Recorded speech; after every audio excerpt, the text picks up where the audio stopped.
Messi আমার বাপজান। আপনারা কেউ কি জানেন কি মেসির পুরো পরিবার এখন বাংলাদেশে। মেসি খেলতেছে ফুটবল বিশ্বকাপ, আর তার বাংলাদেশে রয়েছে তার পরিবার, তার ছেলে, তার মেয়ে এবং তার বউ।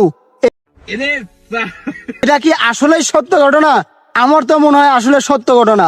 বাংলাদেশে মেসি কোনো এক সময় সে ছিল, আর সেই সময় সে এই কামগুলো করে থুয়ে গেছে। আর যদি নাই হয়তো তাহলে এরা কিভাবে এরকম কথা দাবি করতে পারে? মেসির পরিবার হতে পারে। কেউ একজন এসে বলতেছে মেসি আমার আব্বা, তার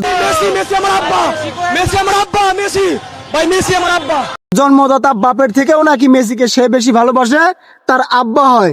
আরেকজন এসে বলতেছে সে নাকি মেসির মেয়ে। মেসি আমার বাপজান। আয় হায়, আমরা কোন দেশে আছি? আর আরেকজন তো ডাইরেক্ট অ্যাকশনে চলে গেছে, সে বলতেছে সে নাকি মেসির স্ত্রী। মেসি আমার জামাই লাগে। তো আপনারাই কমেন্টে বলে যান মেসি কি এই সকল কাজ যে করছে এটা আসলে ঠিক করছে কিনা। ডিপ্রেশন।